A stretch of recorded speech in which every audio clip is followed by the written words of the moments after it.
hot.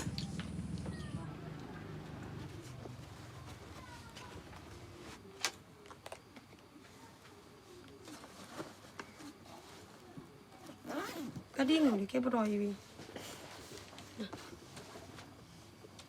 Gol kus kok ya kok ya.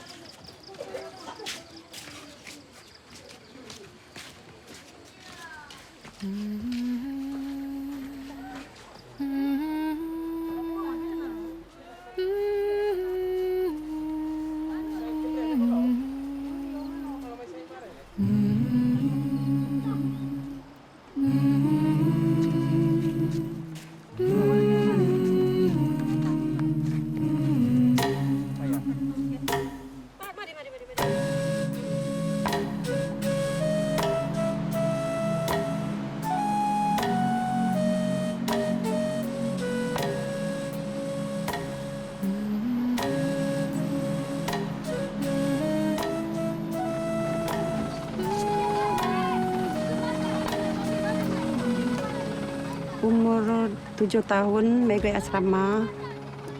Kadang-kadang banyak, banyak cucuk sekolah, tapi ini paksa sebab supaya lebih baik belajar mentul walaupun rasa riak.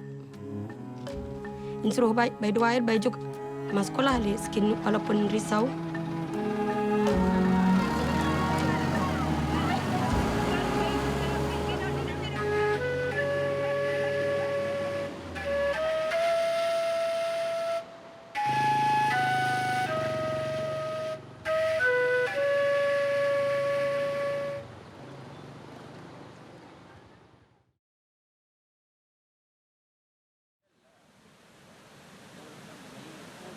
Cik adalah seorang hik ku Malaysia.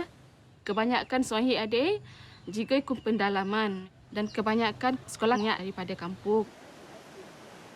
Kena menek nai, nai hot kena nai berpendidikan.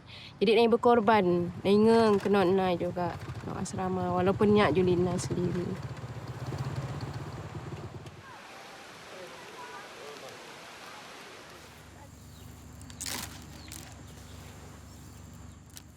Aju wala pendidikan, ma ame ma apa wala pendidikan.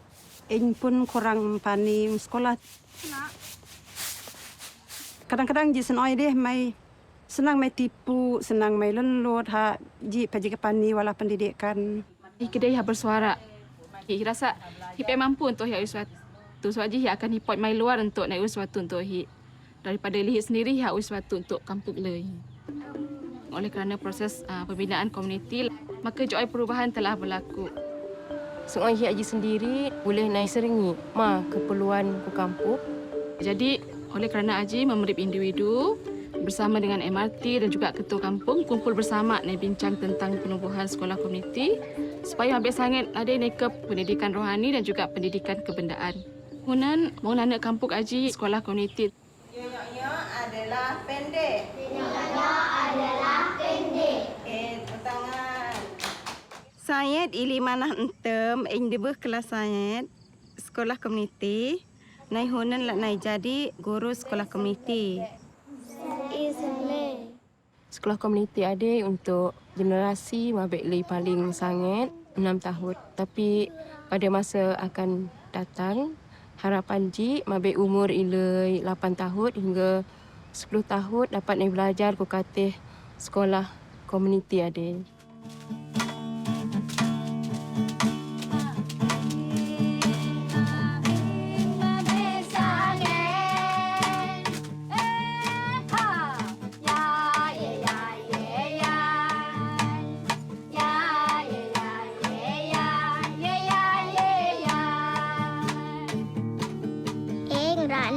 Jadi doktor.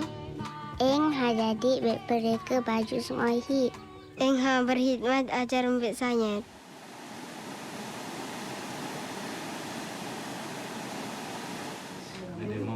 Sekali lagi. Nombor sekumpulan satu Memberi sains Sunohi sekarang terlibat dalam program Persediaan Tindakan Sosial. Memberi boleh tulis nota, memberi tulis dalam peti buku, dia boleh tulis. Dalam PSA, mai sains meningkatkan kapasiti mai untuk mai merubah diri mai dan untuk mengubah komuniti mai. Mai belajar hari day tentang pendidikan. Mai jumpa rumai apa ambil dan mai apa ni lebih lanjut lagi. Harokat dari zaman entam sampai sekarang pendidikan lebih berubah komuniti nak jadi. Sebelum ada jarang sekali hineng mai nyem-nyam ada, mai cip-cip, mai berbincang bersama dengan mai ranak. Program PSA key off mabe nana peluang untuk mai berat secara terbuka, mai berbincang bersama untuk mendapat mana pemahaman yang sama aja.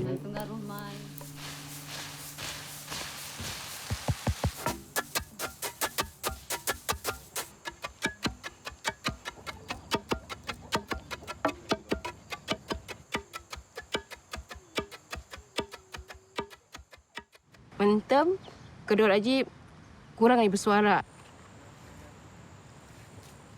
Suara ambil keras lagi lah dia kuat. Dan ambil kedua adik naik ku belakang. Lepas ni juga naik kedai dah horok ni haui. Pilihan ku kata kehidupan nak. Tapi konon sebab ni proses institut kedor ku baharisan hadapan. Mentem naik hine tapi hunan naik berani naik cuba.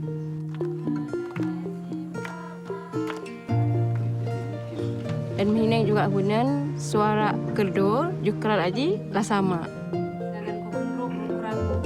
Bukan setakat di jiran lagi.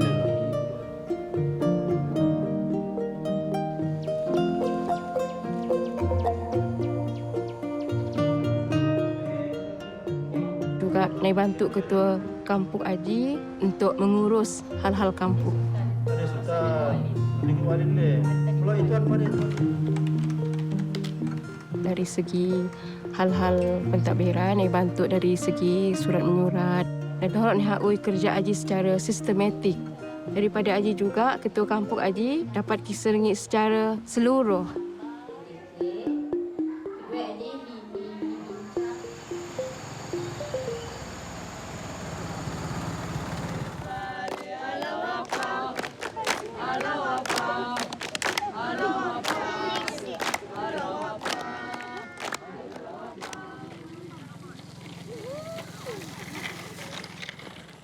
Sejak tahun 1950-an, orang Malaysia mula mempelajari ajaran-ajaran Bahá'í dan pada hari ini ada lebih kurang beribu-ribu orang di Malaysia yang sedang cuba menterjemahkan visi Bahá'í tentang transformasi sosial dan rohani kepada realiti.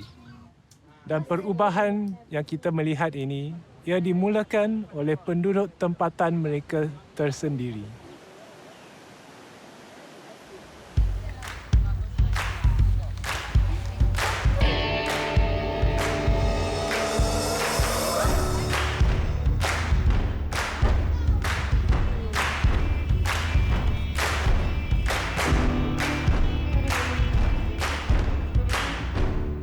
When we wanted to bring a change in our own neighborhood, we felt that it has to start with us. So a group of us, we came together and we started to reflect on why we are not serving in our own neighborhoods.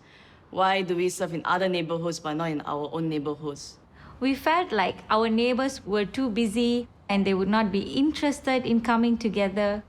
But we have never even spoken to our neighbors, so how would we know if it was true or not? So we decided to go outside and just talk to our neighbors. At the first day we went out, we did not meet any neighbors and the streets were empty. And so we said it's okay, we can try again tomorrow. But when we went on the next day, again we did not meet anyone. And this happened for 10 days. It was a little discouraging and some of us thought that maybe we should give up. But then we said no, we should not lose hope and we should keep going out. And finally, we met a few neighbors and started having conversations with them. 有一天，有2位陌生人来到我家，跟我分享关于灵性教育。他们就讲要邀请我家的小孩参加儿童班和青少年班。我就想到我的女儿时常放学回到家就爬到楼上，然后看电话，很少出来跟别人互动啊。我就知道这个是一个很不好的现象，我就想到哇，灵性教育的确可以帮助到他。我放学一回到家，就直接进我的房间里面，然后很少跟我的父母沟通，尤其是我的妈妈。我基本上呢是属于那种零沟通、零交流，然后就是很少会表达我自己的内心的一个人。我第一次去我邻居家参加青少年小组的时候，我是非常抗拒的。我在那里，我对全部人都不认识，然后我也很抗拒，因为我的妈妈，所以她就叫我去参加这个小组。在这边，我交流了很多那些新的邻居啦，也表达了很多我自己的想法。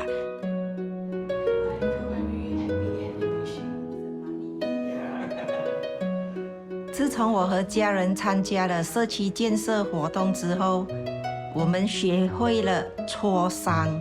我看到了孩子们比较善于表达他们的意见，也比较乐意跟我们分享他们的内心世界，这让我们拉近了彼此的感情。我比较多跟我的妈妈还有我的家人一起交流沟通，我们的家里的那个团结精神更提高了一层。还有这些快乐的这些故事，然后最后就是这样子。OK， 其他就给他们带快乐给小朋友。对。我现在也有帮忙以及协助我妈妈的儿童班。我们教的这一班，有些孩子呢是有学习困难的。我们除了教导儿童班课程，我们也教他们学习和阅读。所以每当他们会阅读的时候，以及有一些进步的时候，我是真的很开心以及很激動。然後至少我在幫忙我媽媽的兒童班，而不是躺在我的家裡看電話。Hold on tight and you won't have any. Let it, spend it, give it away, and it comes right back to you. 通过这个社区建设活动，我们一家人都有一个共同的目标，一起学习，一起成长，一起建设更美好的社区。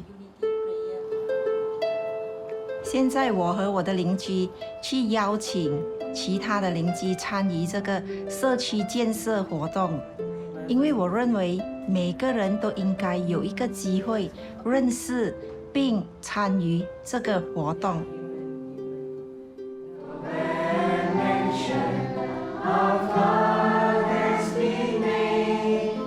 通过这个邻里区的祈福会呢，我就认识更多的我的邻居。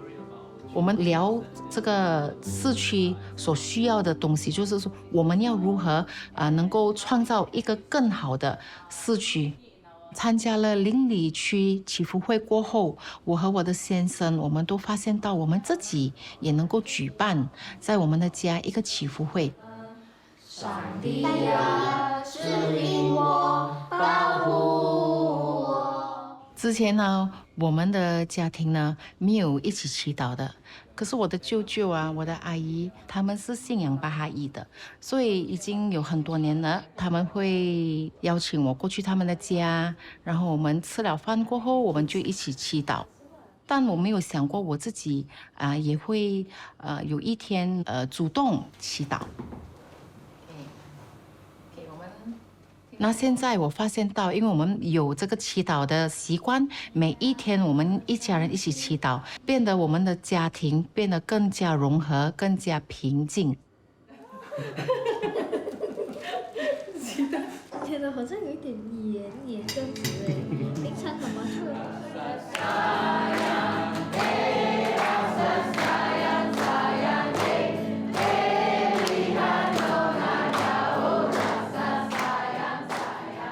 ？It's been 3 years now, and there are 135 families engaged in the community building process. How we organize ourselves is by having groups of families. So each group of families, they pray together, plan service projects together, and they even have outings together.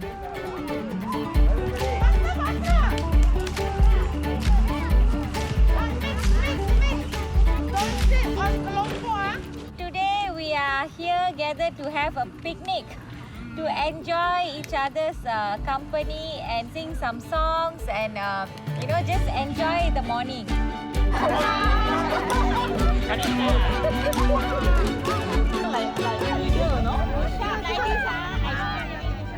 Sebagai ahli majlis, saya berasa bangga dapat bekerjasama dengan Bahá'í Community. Saya mendapati Bahá'í Community menyediakan platform kepada penduduk setempat untuk berkumpul, mengeratkan hubungan dan mewujudkan semangat kejiranan.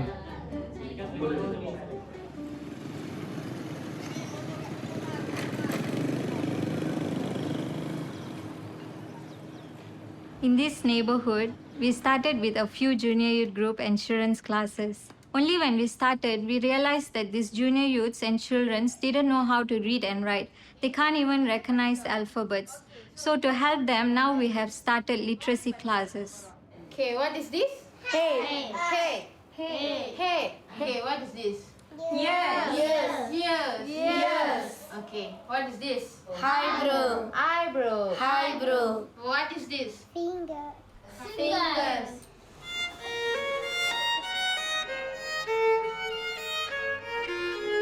The service project the junior youths decided to do was to pray with their families every day.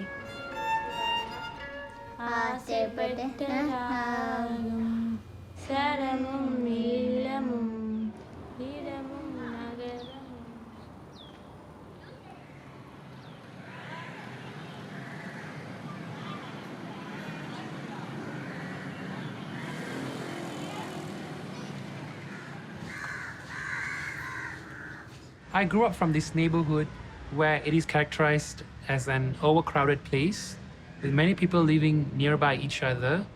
One good thing is that everyone knows everyone and they're very helpful. But the challenge in this neighborhood is that most of the women here are illiterate. 12 வயசுக்கு மேலே என் தம்பி தங்கங்களை பார்க்குற பொறுப்பு என்கிட்ட வந்ததுனால கல்வி துருசாக நான் தொடர முடியாமல் போயிடுச்சு. நான் படிக்க தெரியாது, வேலை வாய்ப்பு ரொம்ப குறைவாக இருந்துச்சு. நான் வந்து ரொம்ப தாழ்வு மனப்பான்மைக்கு வந்து இறங்கிட்டேன். ரொம்ப எதுக்கு எடுத்தாலும் நான் மின் வர்றதில்லை. அப்படியே என் லைஃப்பை வந்து நான் ஓடிட்டேன்.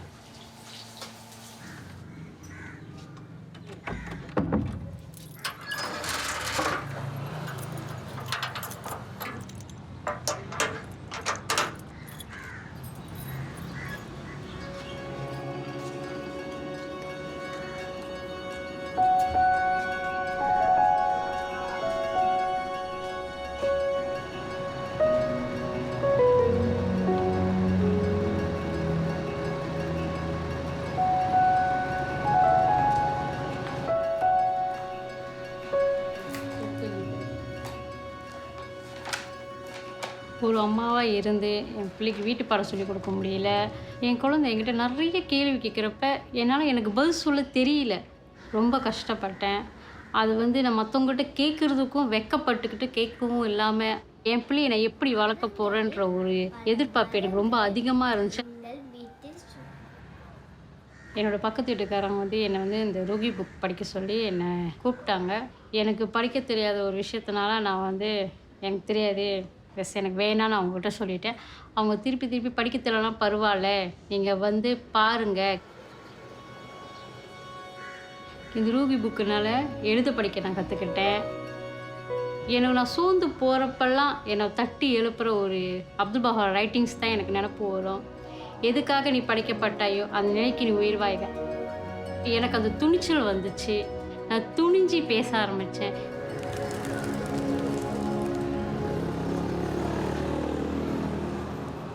என் பிள்ளைக்காக தான் இந்த புக்கை வந்து நான் படித்தேன். அப்புறம் என் சுற்றி இருக்கிற குழந்தைகளையும் நான் பார்த்தேன். அப்புறம் பார்த்தேன் ஏன் நான் என் பிள்ளைக்கு மட்டும் சொல்லிக் கொடுங்க, இங்கே உள்ள குழந்தைகளுக்கும் நான் சொல்லிக் கொடுக்க சொல்லி இந்த குழந்தைகளுக்கும் நான் சொல்லிக் கொடுக்கறதுக்கு ஒரு சில்ட்ரன் கிளாஸ் டீச்சராக ஆனேன்.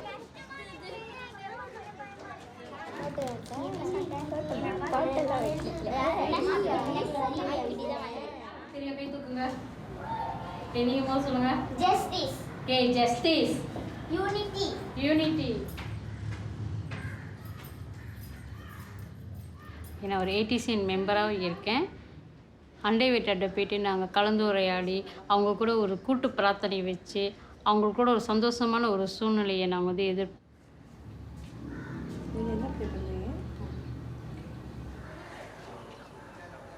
Many of the juniors in this neighborhood are engaged playing video games, social media for the whole day. Their vision for their future is very cloudy. But when they come to this junior youth program, they started to have a vision for their life in the future. They also start to think about what are the needs of the community and how they can serve them. இன்னைக்கு காலையில் நாங்களாம் வந்து service project செய்ய வந்திருக்கோம். இப்போ வந்து இந்த line இல்லாத போது இந்த மோட்டார் சைக்கிள்லாம் வந்து சாதாரணத்துக்கு அப்படியே பார்க்கிங் பண்ணிட்டு போயிடுறாங்க. மோட்டர்லாம் வந்து தனக்கு மேலே தன்னை அப்படியே சாஞ்சிட்டு விழுவுது. அதனால வந்து இந்த சில்ட்ரன்ஸுக்கெல்லாம் வந்து கொஞ்சம் ஆபத்து. அதனால தான் வந்து நாங்கள் வந்து இந்த பார்க்கிங் லாட் சார்ட் அடிக்கிறோம்.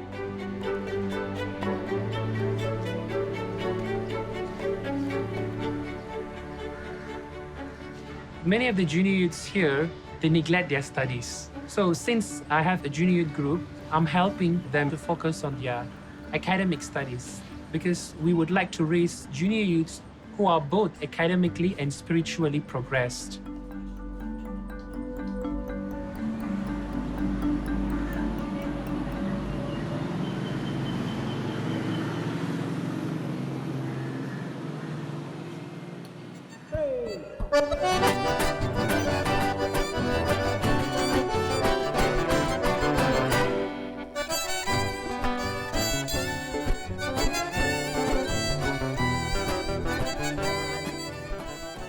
Nosso agrupamento fica localizado na região sul do Brasil. E culturalmente as pessoas são muito amigáveis, muito animadas, muito calorosa. Mas hoje a gente vê que já não existe muito essa confiança entre as pessoas. E, infelizmente, isso se dá por fatores sociais negativos, como a violência, o abuso de drogas, a criminalidade e a pobreza. Oi, tudo bem? Eu vou querer 2 pães, por favor.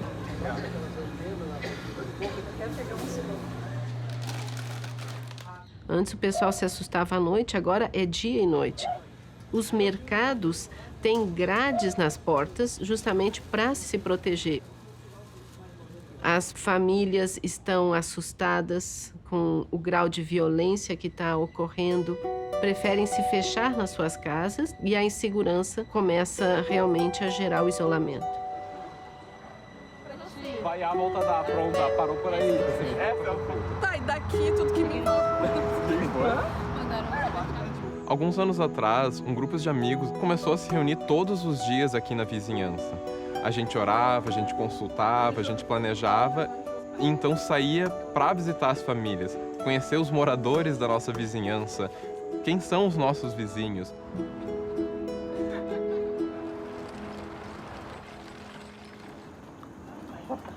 A vida que eu levo aqui, às vezes ela é difícil, às vezes ela é fácil, né? Depende muito do dia, né? Eu cuido das minhas crianças sozinho, né? Há 9 anos. E às vezes vêm os amigos aqui também, ajudam, né? Aí eu reúno todas as minhas crianças e a gente ora todo mundo junto. E isso se torna um pouco mais tranquilo, né? Ele é mais alto. Pode levar. Conforme a gente foi visitando as casas e conhecendo mais gente, descobri que todo mundo quer o bem, assim, para o nosso bairro. A gente percebeu que as visitas aos lares, elas são a base para a construção de comunidade. O nosso conceito de visita aos lares também começou a mudar, né, a se transformar. Porque antes a gente tinha muito essa ideia que a visita aos lares era uma coisa muito formal. A gente até pensava em qual tópico ia conversar, a gente tinha marcar com a pessoa que ia receber. Mas na realidade, a visita aos lares ela é uma coisa muito mais natural. A gente visita esses vizinhos com uma grande frequência. A gente acaba conversando sobre temas que envolvem as suas vidas. Então, as visitas aos lares, ela criou esse espírito de unidade e de amizade entre os amigos aqui da localidade. Todos foram convidados a fazer parte desse processo de transformação de comunidade. Eu tenho 14 anos e eu sou professora, dou aula de crianças.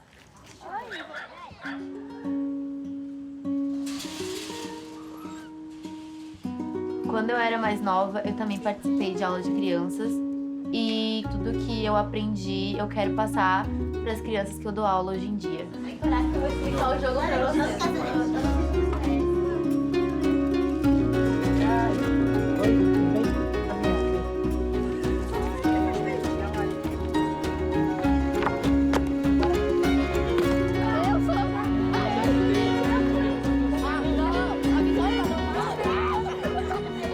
Hoje, no nosso grupo de pré-jovem, a gente decidiu que deveria ter algumas mudanças no nosso bairro. Decidimos que seria melhor colocarmos lixeiras por causa da poluição. E outra coisa que o nosso grupo decidiu foi em colocar luzes na vila, porque quando está de noite não dá para ver nada. Eu adoro que ele faça parte do projeto, porque ele mudou bastante. Antes ele não fazia nada em casa.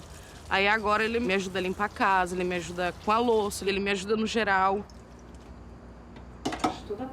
Ele aprendeu a orar, ele trouxe oração para dentro da casa da gente. Na família, é muito bom essas orações. Vamos fazer oração, gente? Atualmente, quase todas as famílias do bairro têm uma reunião devocional na sua casa e isso mudou muito a atmosfera do bairro. Exterior com a luz matinal da tua graça. Antes, o bairro era tão perigoso que a gente não conseguia chamar um táxi aqui, porque eles tinham medo de vir aqui. Hoje em dia, nosso bairro é muito mais seguro, que ninguém mais tem medo de vir aqui.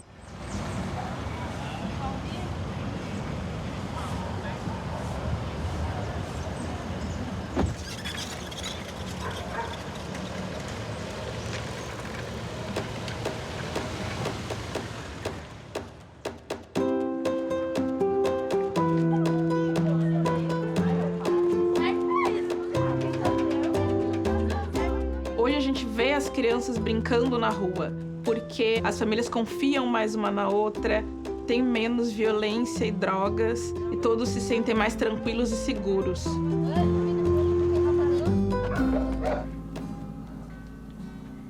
Descansando, certo? É que ele tem a Júlia, ela disse que tava tudo certo e tudo mudou. E ela queria passar maquiagem. Eu faço parte de um grupo de família aqui na minha rua. A gente pensa junto em alguma coisa boa que a gente pode fazer para nossa comunidade. Poucos dias teve um ciclone e rapidamente esse grupo de família e amigos que se juntaram para ajudar as pessoas que estavam precisando de agasalho e alimento. Sim, a gente vai conversando.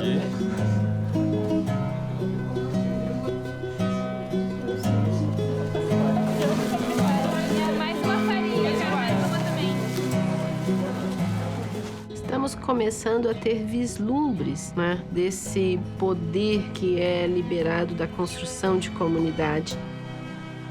A gente consegue ver que a própria comunidade se torna protagonista e, com o poder da unidade, consegue realmente transformar uma sociedade.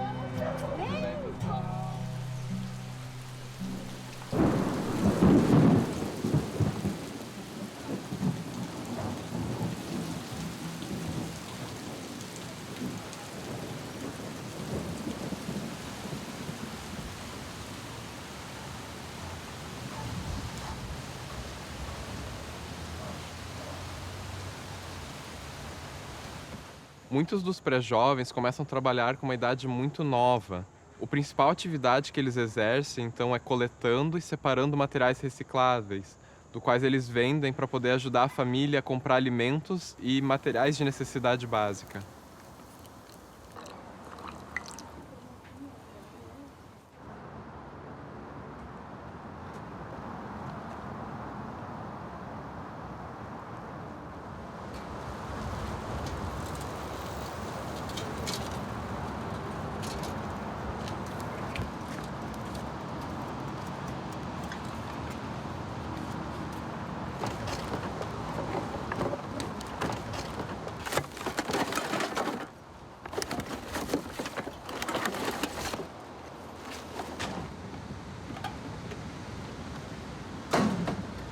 Eu tinha meus 6 anos, juntei material, reciclagem, ajudei minha mãe a botar dinheiro para dentro de casa e comida.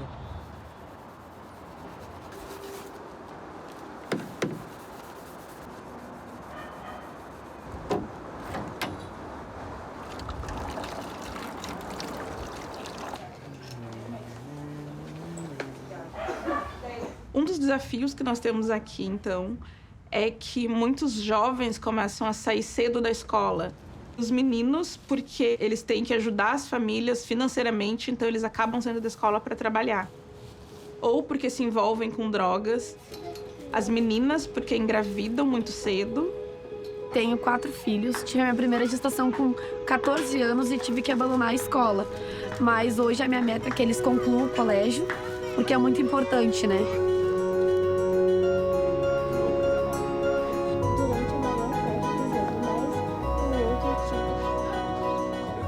Quando eles começaram a participar do programa de pré-jovens, eles começaram a ter uma consciência maior da importância do ensino, de melhorar o mundo ou sobre o próprio futuro.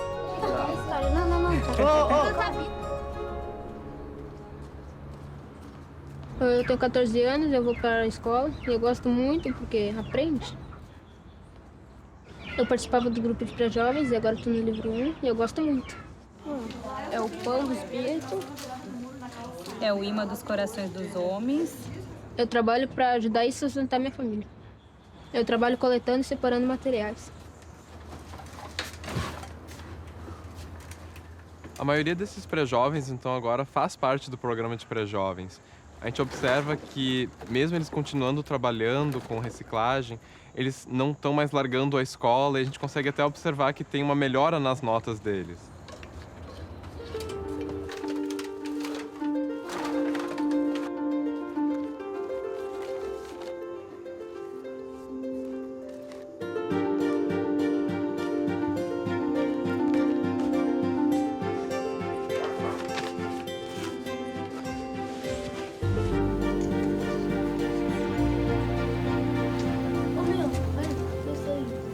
A gente vê animadores que ajudam os seus pré-jovens com os deveres de casa e algumas matérias que eles estão tendo dificuldades.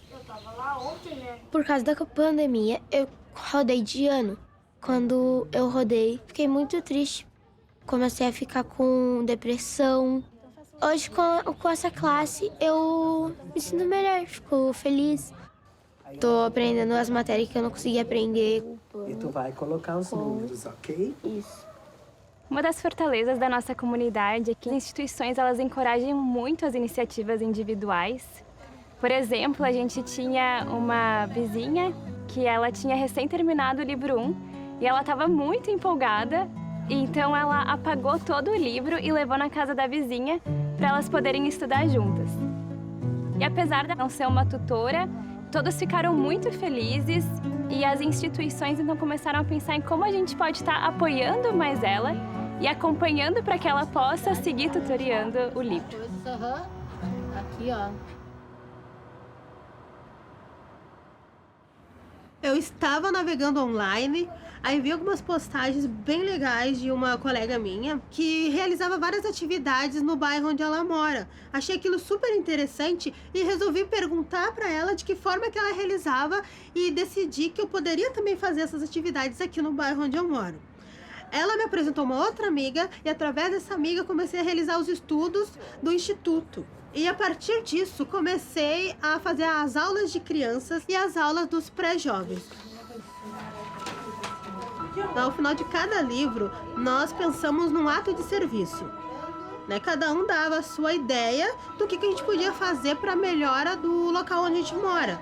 Foi levantado, uma ideia através de uma das alunas, fazer esse ato de serviço voltado para pobreza menstrual. Elas mesmas notaram, dentro do grupo, de dificuldade de algumas alunas até de ir para a escola devido a não ter um absorvente para usar e ter dificuldade de adquirir esse absorvente. O grupo passou daí a criar conscientização dos familiares, todos os moradores, da importância de participarem desse projeto.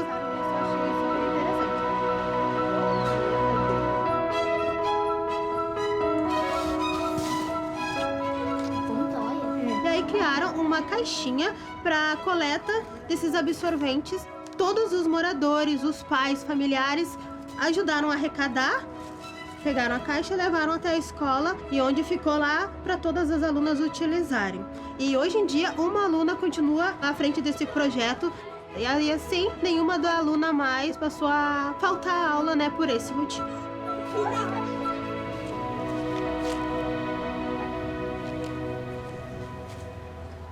Cresci num lugar onde tinha muita violência, num lugar que não trazia conforto para ninguém. Daí eu fiquei grávida, tive que parar de estudar, eu me sentia sozinha. O que foi? Tá com tosse?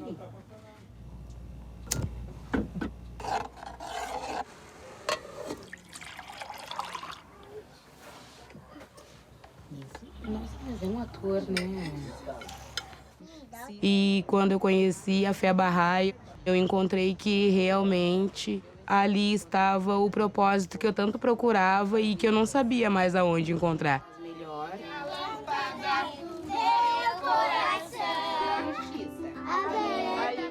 Eu sou uma professora agora.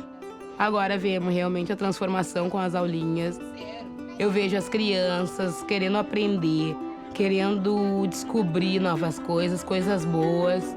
Vejo no futuro eu também, aqui ainda dando minha aulinha, Deus queira, com a minha casa um pouco, né, mais arrumadinha. Eu vou na casa das mães, eu visito elas mais seguida. Nós todas viramos amigas. Que a talolinha tá ajudando bastante. E quando as minhas filhas crescer, que ajude tudo também, né? Fazer a escolinha e as outras crianças também do bairro.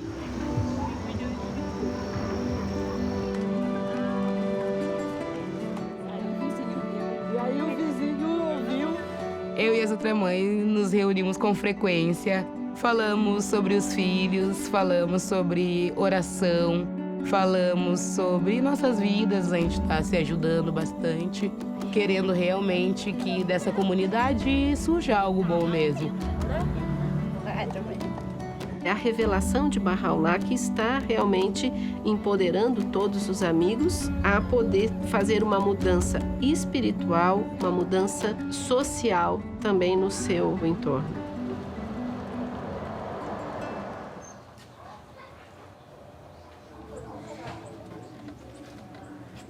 Minha vida foi, desde assim de novo, foi só no crime.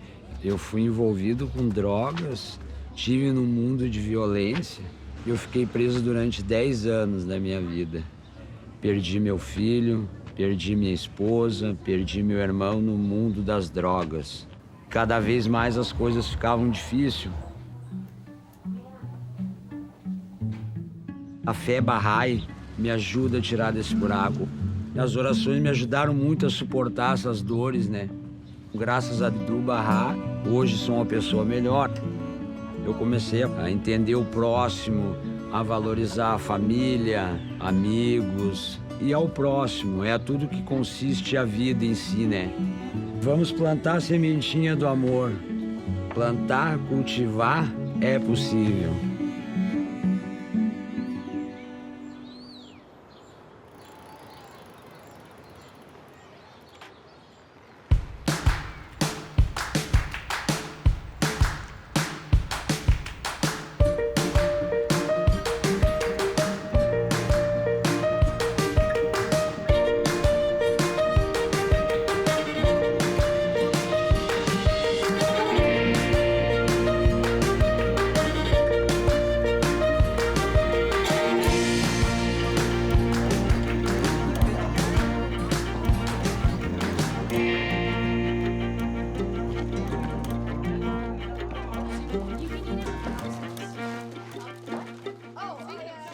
Many people don't have enough money to buy food and are hungry, so we decided to take action and help them out. We visited over 40 families and shared a service project with them, which led to them donating food. And now we're going to take that food that we collected and donate it to a food bank. I'm the president of this neighborhood association. Our neighborhood has actually become much more unified in the last couple of years, and I think that is due in large part to junior youth groups that have been meeting here. They would come out and play, and they would meet to plan their service projects, and the neighbors started noticing this and really feeling a sense of community that these kids have started creating.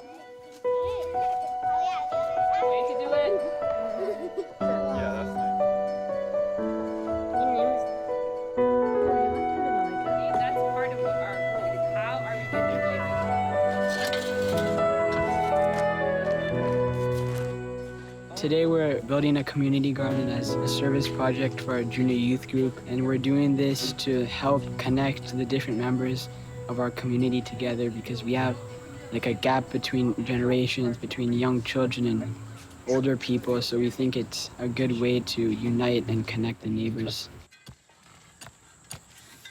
I'm in my last year of high school, and I've been co-animating a junior youth group for about a year now. I remember being a junior youth in my group, and I remember I was kind of loud and annoying, and it probably looked like I didn't get anything out of it, but the conversations were really impactful for me, and that's why I became an animator. What are some of the attitudes? I just completed a year of service within my neighborhood. It was really nice to be able to contribute to the neighborhood that I was living in.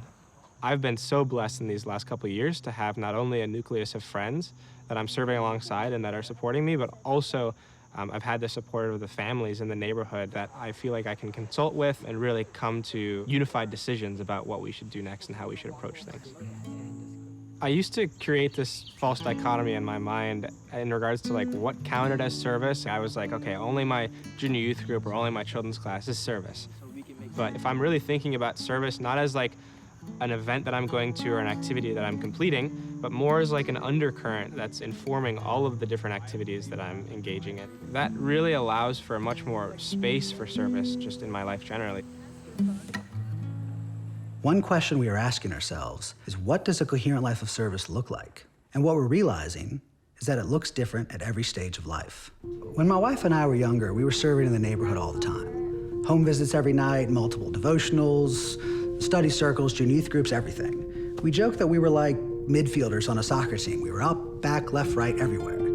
But then we got older, we had kids, we moved into a different neighborhood, we started full-time work, and we began to realize that we just couldn't serve that way anymore. At first we thought we were failing, that we were doing something wrong. But then we realized, actually, we're not even playing soccer. What we're doing now is we're running a marathon, and that's a totally different thing.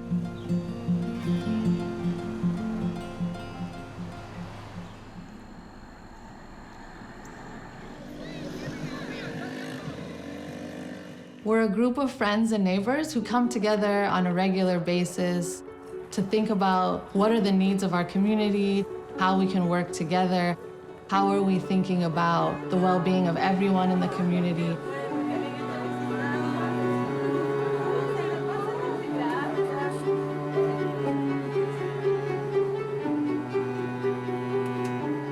I'm the president of this neighborhood. We have a lot of youth out here that has a lot of talent, but some of the challenges we face is gun violence in our neighborhood. So with these youth groups, it teaches the children how to help other children become better people.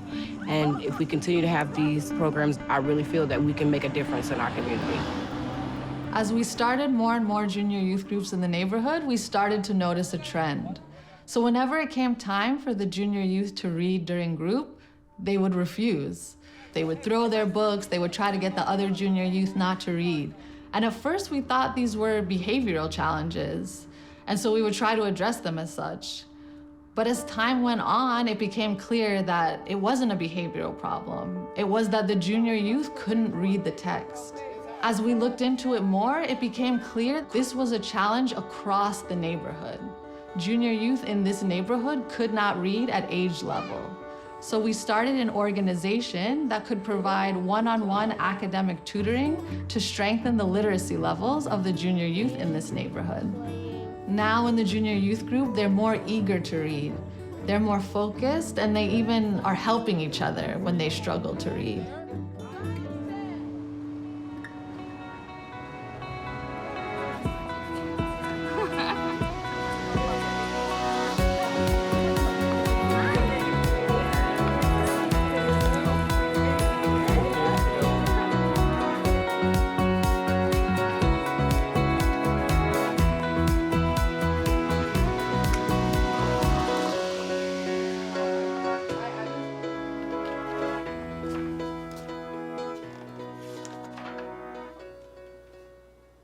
My roommate and I are both students, and we've been exploring ways to build community in our neighborhood. Come after middle school, they either hang out and do good things. We've opened up our home to have study circles and devotionals in our apartment. Trying to invite youth to join the community building process by explaining it as You know, merely a set of activities has proven challenging. You know, often they're not interested or they find it difficult to find time in their life. But when we share the purpose behind these activities, the greater vision of Baha'u'llah, of the transformation of the individual and society, youth are eager to contribute. When I learned about the vision that Baha'u'llah had for the oneness of humanity, it really spoke to me. When I was younger, I went to a mostly white school, and being one of the few Black children there, I did feel kind of like I was under a microscope. It feels almost as if you're representing your race. And during lunch, I felt a lot of anxiety. I didn't know who to sit with because Black kids were sitting on one side and white kids were sitting on the other. And I wanted to sit with both. One day, a family friend told my mom and I about the Baha'i religion, and she invited us to a devotional gathering. And when I arrived, I was just blown away. I saw so many different people of different religions, ethnicities, just coming together and singing together, talking together, and I just felt like I belonged. I'm serving as an animator in one of the neighborhoods. I really love talking with young people about these spiritual concepts and how they can bring that into their own lives.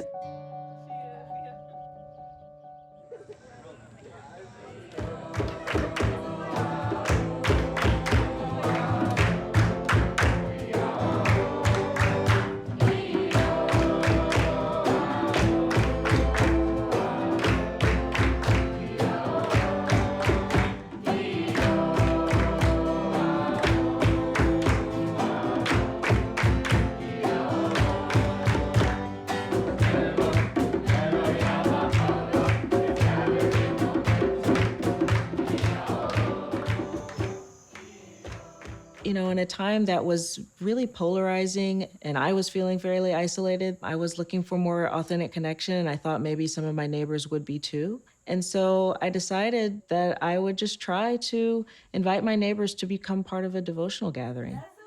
My neighbor came from across the street and invited me to a devotional that was happening right outside my home.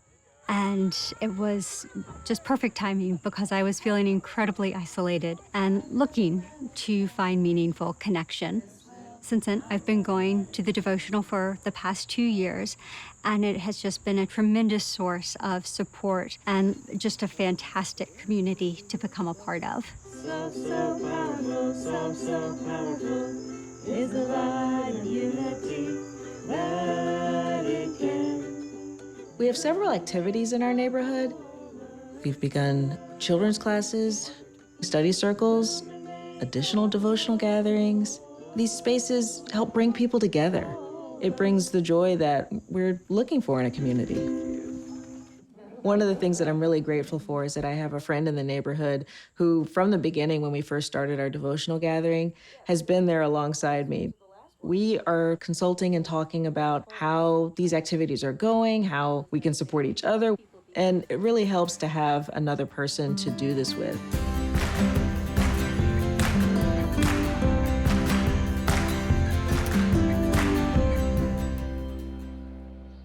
One day, a neighbor from down the street asked me if I would be interested in participating in a study circle. And my first reaction was, I don't have time for this because I'm super busy. And I even said that to her.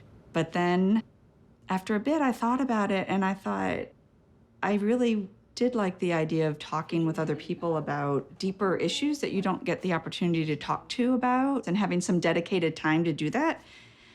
So I decided to join the study circle, and we would talk about the various quotations. There were a couple that really spoke to me. So the one about when you have a thought of war, to oppose that with a stronger thought of peace. When you have a thought of hatred, oppose that with a stronger thought of love. And I use that almost daily because there are things that I come up into my mind and I'm irritated by something, and then I have to stop myself and replace that with a stronger thought of love. And I remember one part of the things that we had talked about is, okay, we're in a neighborhood. What do we think that our neighborhood needs? And the first thing that came to my mind was more connection, which is kind of funny because I go about my own business all the time, but it just feels powerful to be a part of a neighborhood and not just someone living in a house next to other people.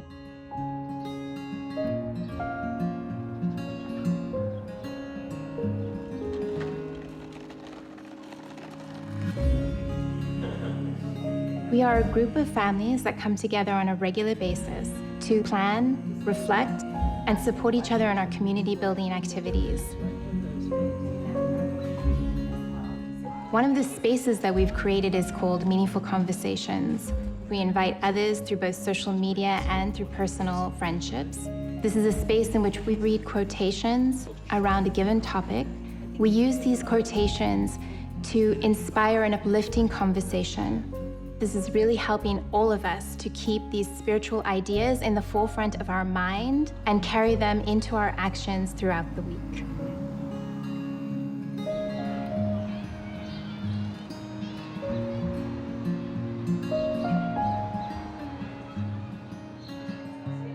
I believe that the Institute process brings people back to their basic identities of who they are and why they're here. As an African-American male, in this society, my identity has been defined for me. I'm seen as angry, violent, untrustworthy, ignorant, and a threat. Growing up under these circumstances, it was very hard for me to understand who I truly am and why I'm here. And that challenge has really broken most of us.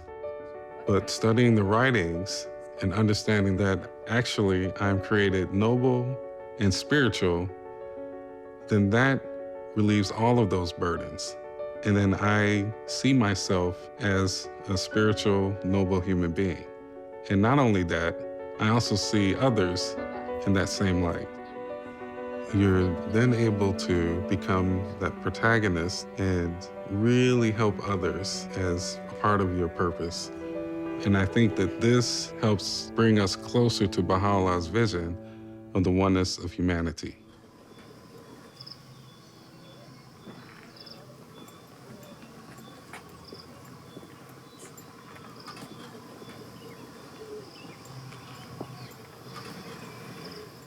Bye. Bye.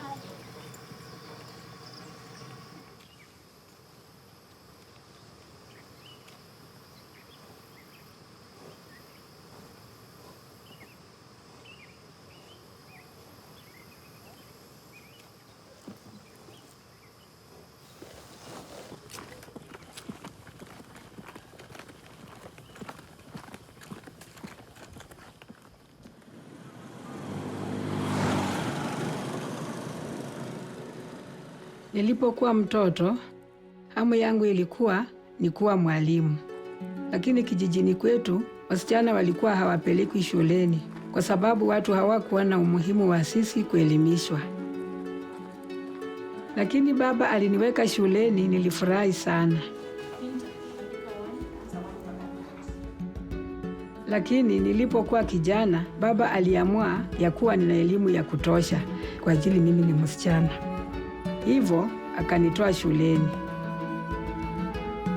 Nilihuzunika sana kwa sababu nililazimika kuacha hamu yangu ya kuwa mwalimu.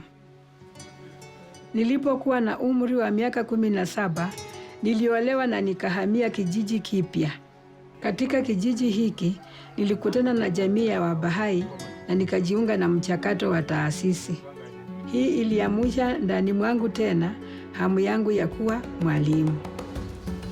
Mara tu baada ya kuwa mwalimu wa madarasa ya watoto na baadaye muishaji wa vikundi vya vijana chupukizi, nilifurahi sana.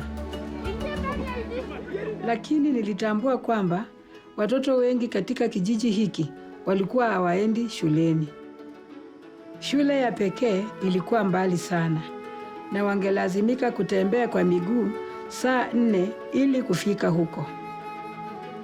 Kwa hivyo, pamoja na jamii ya Wabahá'í, tulianza kuwa na mazungumzo. mazungumzo na familia kijijini. Na wote tuliamua kujenga shule ya jamii na nikawa mwalimu wa shule ya jamii. Nilifurahi sana. Lakini shule ya jamii ni ya watoto wa miaka 5 na 6 pekee, na hatukuwa na rasilimali ya kuwa na madarasa ya juu. Hivyo, baada ya kutafakari na jamii, nilianzisha mazungumzo na utawala wa serikali. Niliwashawishi kujenga shule ya msingi kijijini kwetu na wakafanya hivyo. Na leo hii watoto huenda shuleni na hutembea kwa urahisi. Wengine wamemaliza university kwenye hiki kijiji.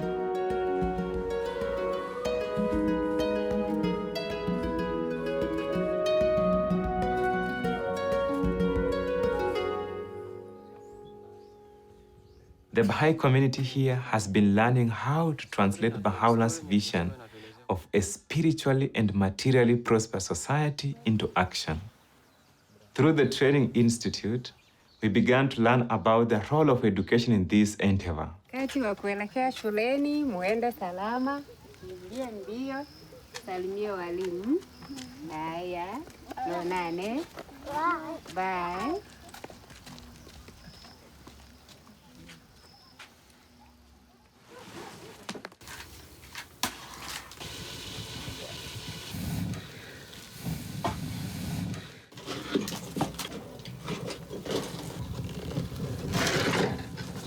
Mimi nilimaliza tu shule ya msingi. Tukaamini kwamba hakuna yoyote atakayeweza kumaliza shule ya upili. Mimi nina watoto 7 na mimi ni mzazi mmoja tu ninayewashughulikia. Ninatamani wapate elimu. Lakini nilikuwa na waziwazi ya kwamba hili halingeliwezekana. Miaka 10 iliyopita, watoto wangu walijiunga na madarasa na vikundi ya vijana chipukizi, na hili likanipa tumaini. Na kwa sasa watoto wangu wa kwanza 3 wako katika shule ya upili. Pia ni walimu wa madarasa ya watoto na uishaji wa vikundi ya vijana chipukizi. Moyo wangu una furaha kubwa. Wow, good. Can you clap for him?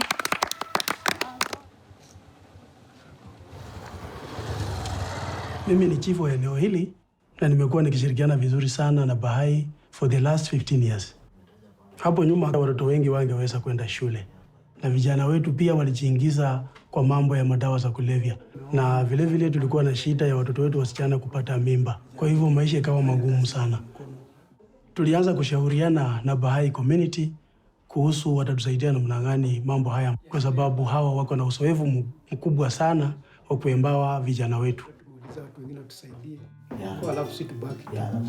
Chief pamoja na wazee wa kijiji mara kwa mara hushauriana na baraza la kiroho la kijiji na kutafuta mwongozo kwa masuala yanayohusu maslahi ya jumuiya. When we raise our consciousness to begin to think about the transformation of the entire village, we began to think of how to involve everyone. And as a result of that, we began to move together as a whole.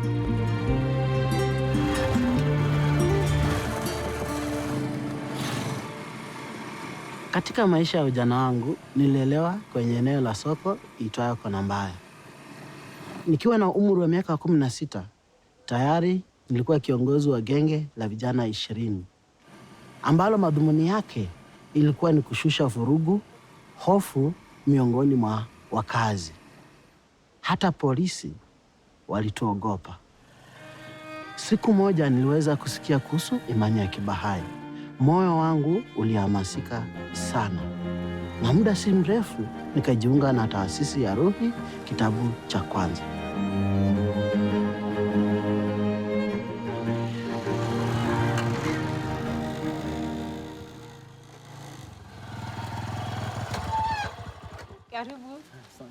Leo hii mimi ni mrahisishaji wa ukuaji wa cluster na nawatembelea watu kijijini, kuwatia moyo na kuwasaidia kwenye juhudi zao za uandaaji wa mikutano ya ibada na ziara za majumbani.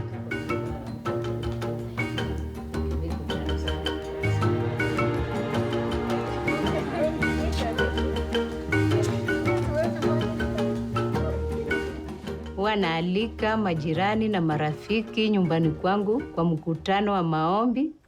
Inatuunganisha na tumekuwa tukifanya hivi kwa miaka 3 sasa. Hapa awali sikudhania naweza kuwa na mkutano wa ibada nyumbani kwangu, kwa sababu huwa tunafanya mikutano kanisani. Lakini sasa nilitambua kuwa naweza enda kanisani na pia kufanya mikutano ya ibada nyumbani kwangu. Holding devotional gatherings in our homes and inviting our neighbors was not part of our culture. It was when we went through Book 1, reflecting on the life of the Spirit, that we began to appreciate the power of prayer. What is prayer? Why do we pray? And immediately we began sharing our insight with others during our home visit in the village. Today, the habit of praying together in our homes has become part of our lives.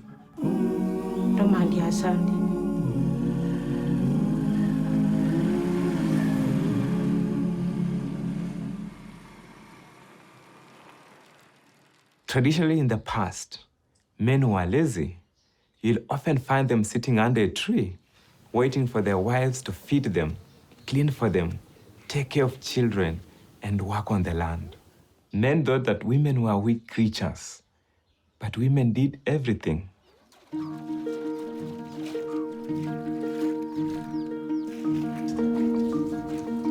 If someone saw me washing my wife's clothes, it would be the talk of the village. People would point fingers at me, saying, I'm not a man, that my wife controls me.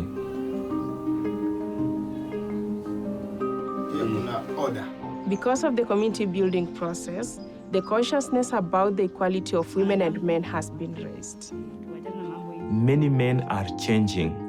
They are taking an active role in household duties and are more involved in parenting and supporting their wives. Women are not only participating in the activities, they are at the forefront coordinating and leading. On our local speech assembly, the majority are women. At the level of the family, the wife and husband consult and make decisions together. These changes have helped our community to advance.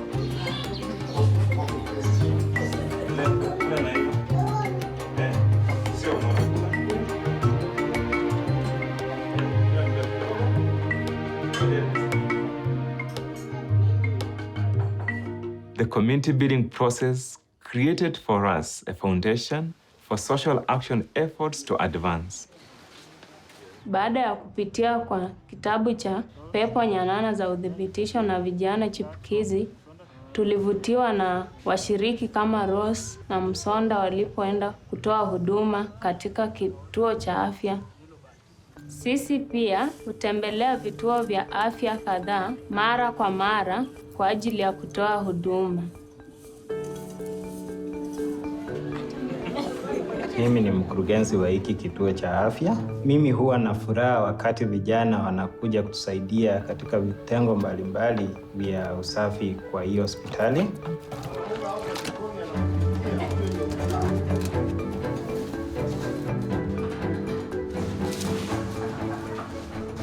Na wanapomaliza huwa tunawapa mafunzo ya kiafya. Hao vijana huwa kama mabalozi wetu juu ya mambo ya afya huku kijijini. Ama ugonjwa wote ile.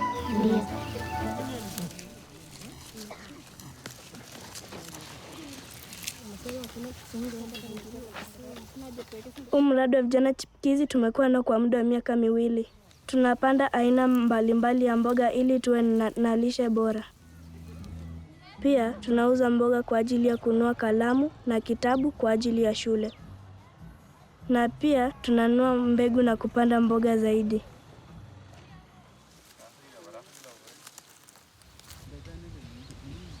ya hii jamii yetu imekuwa ikipanda tu mahindi peke yake. PSA imefanya tumejua kwamba tunaweza kupanda vitu vingine kama vile mboga na matunda. Pale awali familia yangu ilikuwa inatumia pesa mingi sana kwenda sokoni na kununua mboga na matunda. Lakini kutoka nitimu katika masomo ya PSA niliweza kupanda vitu tofauti nyumbani. Nimepanda mboga aina tofauti, nimepanda na matunda. Sasa hizi familia tuhitaji kwenda sokoni kununua vitu. Sasa hizi wanahifadhi pesa na hizo pesa zinasaidia kufunza wale wadogo wangu. Sasa hizi familia yangu iko na furaha, mambo yote yanaendelea jinsi ambavyo yanafaa kuwa.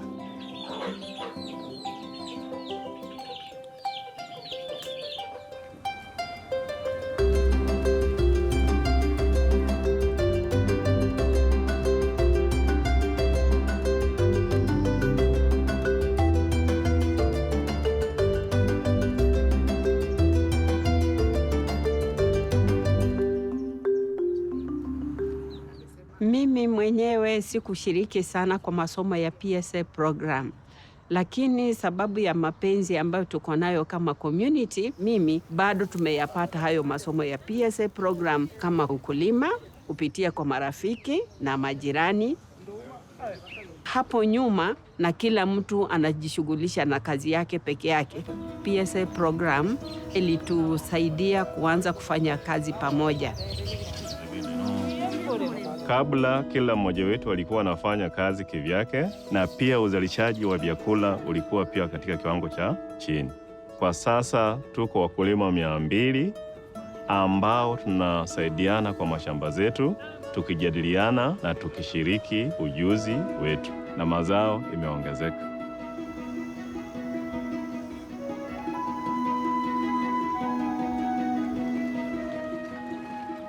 Worship and service have become the center of our lives, and we are so honored that the first local house of worship in Africa is here in Matunda soil.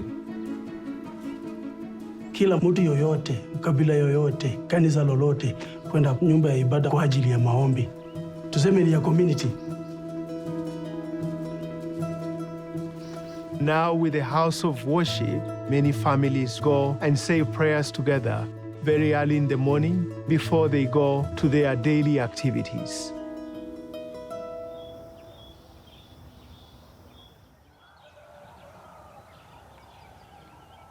Bismillahirrahmanirrahim. Mimi ni Sheikh kutoka msikiti wetu wa Matunda, na nimefurahia ninapoingia katika jengo letu la ibada. Nikiwa ndani nashukuru Mwenyezi Mungu, napata utulivu kama ule utulivu ambao huwa niko msikitini. Imelete mabadiliko makubwa katika mjitamai wetu. Assalamu alaikum wa rahmatullahi wa barakatuh.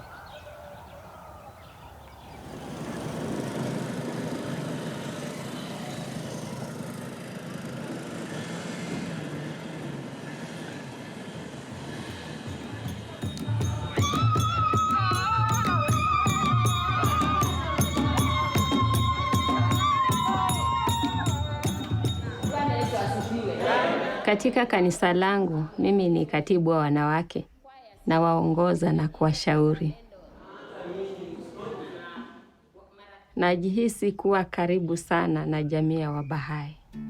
Mimi huja kila siku kwenye nyumba ya ibada ili kusema sala zangu. Ni sehemu tulivu inayoleta utulivu moyoni mwangu. Naposikia sala kutoka kwenye dini mbalimbali, nafurahi sana, maana neno la Mungu linatuunganisha pamoja. Katika nyumba yangu, mimi huandaa mikutano na majirani zangu katika eneo langu.